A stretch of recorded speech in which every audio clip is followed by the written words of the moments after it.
afternoon to all. Today's topic galvanometer into a voltmeter. So yesterday's continuation. Yesterday we discussed about galvanometer into an ammeter. So this is unit 3 magnetism lesson. So almost we are at the end of this topic, this lesson. So galvanometer into a voltmeter. So yesterday we saw the ammeter value when the galvanometer is connected parallel connection to the low resistance, it acts as a ammeter. So here when the galvanometer is connected to a high resistance in series, so it will act as a voltmeter. So first of all, voltmeter is an instrument. It is used to measure the potential difference in a circuit. So we have to convert the galvanometer into the voltmeter. We have to connect a very high resistance value in series order. So then the galvanometer acts as a voltmeter here. So the parameters are involved in this then. The I can be the current passes through the circuit. So when they are entered to the galvanometer, so this is a galvanometer current, that is Ig, and also resistance is connected in series. So RH be the high resistance that can be connected in series to the galvanometer. So and also the resistance value of, we have to find out the resistance value and also the I value here. So here the general expression for this voltmeter is, so here the current value in the circuit is the same in the current passing through the galvanometer also. So that's why here the constant current can be maintained in the circuit and also in the galvanometer. So I is equal to Ig. So I is equal to Ig means, what is the general formula for I? That is according to the Ohm's law, I is equal to V by R. So that is the Ohm's law value. Here also I is equal to Ig. So we have to take in the Ig value is equal to potential difference, that is V divided by R total resistance. Total resistance means we have to include the resistance of the galvanometer and also for the high resistance value. So that's why we have to calculate the RV. So RV means, that is voltmeter resistance is equal to Rg plus RH. So Rg means, what is the value of Rg? Rg is the resistance of galvanometer and RH is the resistance of the high resistance value. So this is the total resistance, and therefore Ig is equal to, substitute that value for total resistance. Ig is equal to V. V is the potential difference divided by total resistance Rg plus RH. So now we have to calculate the RH value. So RH, simplify the above equation and you will get RH is equal to V by Ig minus Rg. So here we want to find out the I value, that is current value, is directly proportional to the V value. So that's why Ig is directly proportional to V here, because all the values are constant. We have to take all the values are constant. See the above equation. Ig is equal to V by Rg plus RH here. So separate that value, that is V into 1 by Rg plus RH. So 1 by Rg plus RH is the constant value. So that's why we have to take that value as a proportional. So Ig is proportional to V. So that's this deflection in the galvanometer is proportional to the current value. So hence the deflection in the galvanometer is proportional to the potential difference. That's why, so the galvanometer acts as an voltmeter. It can be able to show the readings in the voltmeter value in the galvanometer. So that's a concept here. Then next topic, and one of the important topic. So this is a torque on a current loop placed in a magnetic field. So torque means, that is a turning effect. In Tamil, we have to say that a சுழற்சி. So torque on a current loop. Current loop means one of the closed, that is rectangular coil like that. So closed loop. So that can be placed in a uniform magnetic field. So what's happening in that? We see the diagram here. In this diagram, when the rectangular coil, that is PQRS, is present in between the uniform magnetic field, that is north and south fields are there. So when the current passes through in the anticlockwise direction, the current also moves in this direction, that is I is the current. And what happens when the current passes through the rectangle and also it is present in the uniform magnetic field? it has been form a magnetic Lorentz force. The force value can be formed, isn't it? So the three values are mutually perpendicular to each other. So how can it forms the force value? Means it can be twist. Twist means it can produce the torque on the rectangular coil. So that's why it can be able to rotate the coil. So that is the force value here.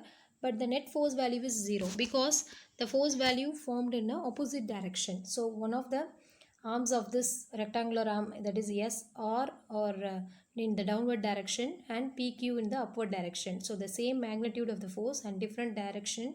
So it forms the net force value is 0. And also each one of the arms will produces the values. So the total net force value is 0 when the rectangular coil placed in that is parallel to that magnetic field. So it can be able to twist. What happens? It can be able to form a force value and also the torque value. So we have to see each one of the arms of this value. So here the parameters are used as PQRS is the rectangular coil, and also the force is formed for PQ and also RS and also for QR and SP. So this is the condition for when the rectangular coil is placed in a magnetic field and also formed in a makes an angle theta at this field. So this is the condition here. So n is the unit vector that is also perpendicular to the rectangular field, and also that is a magnetic field, that is a unit vector, and makes an angle theta value. So when the rectangular coil is twist, so we have to see the Lorentz force value for each arm, and also we have to find out the torque value of that. So here L is the length of the one side, that is not a L, A is the length of the coil and B is the breadth of the coil here. So for PQ and SR is considered as the length value is A, and for QR and PS the length value is, that is breadth value is B. So these are all the parameters which we are used. Now we have to find out the Lorentz force for each the arm of the rectangular coil. So this is also the side view of current loop. So when the theta value is formed, so here the torque is produced. So really what happens, it can be turned in the original value to other values. So that's why, so the rectangular coil can be split into the two components, that is cos component and sine component. Here the cos component can be cancelled to each other. So only we have to take the sine component. You know the component, and the splitting of the component is also there. So that also you studied in 11th standard. So here also these two components can be splitted, and we have to take only the sine component only. The hypotenuse side is b by 2 here. So now let's see the derivation of this. So first we have to find out the magnitude of the force value for the arm of PQ. So PQ, we have to apply the magnetic Lorentz force for that.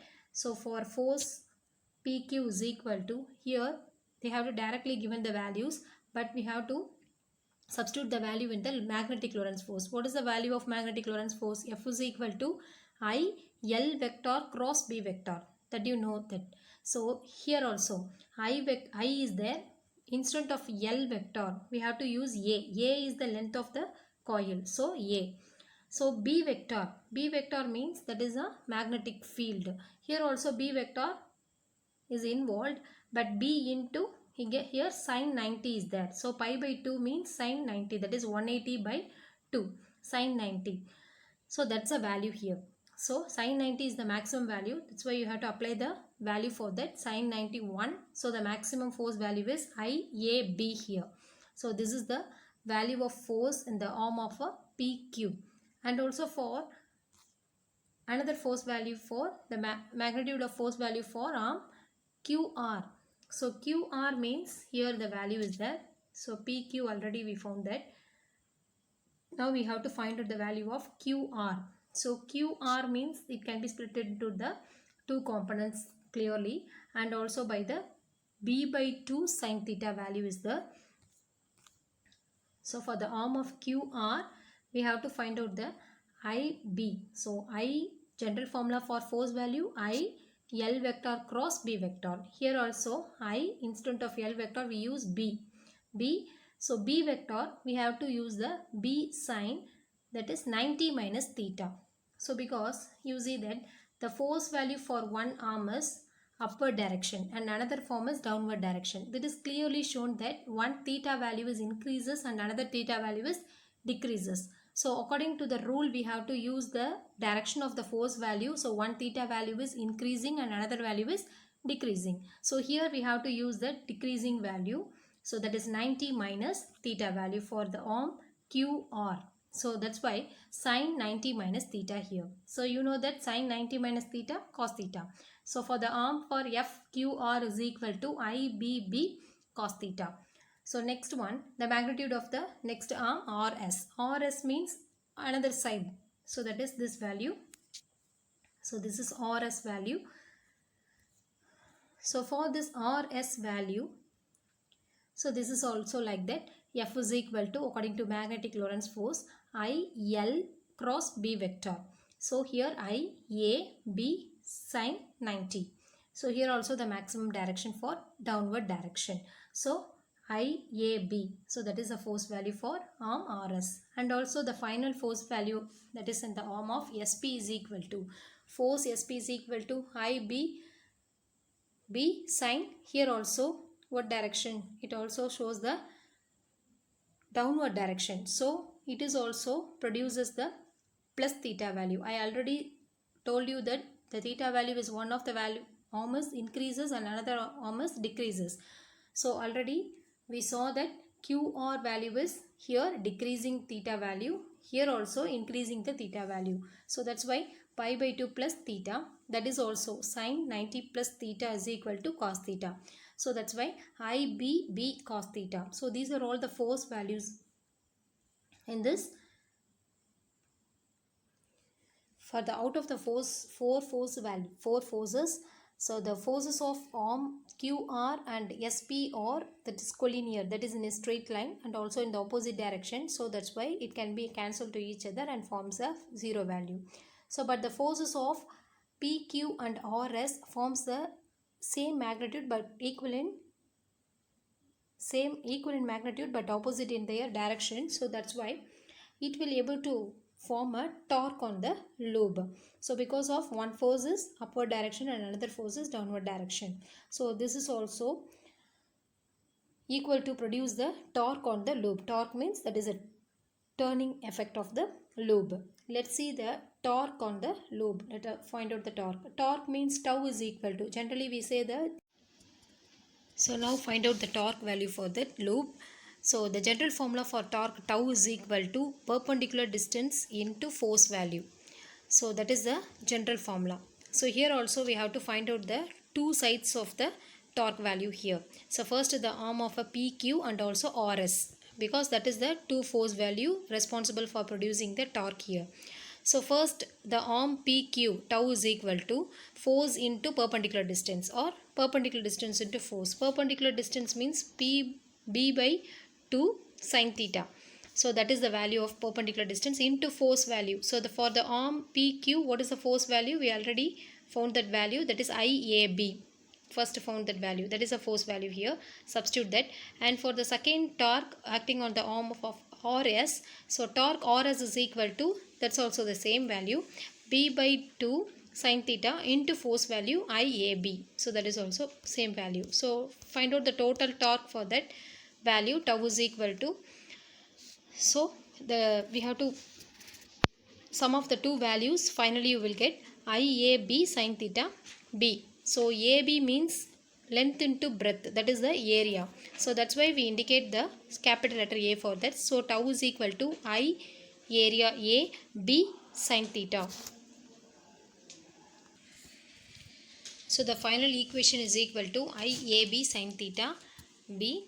So tau is equal to IAB sin theta. In vector form, tau vector is equal to I A vector cross B vector. So that's why automatically we have to include the value of sin theta. So we have to remove the sin theta value and we have to put the cross symbol and also vector form. So that is assumed that. So because tau is equal to I A vector cross B vector.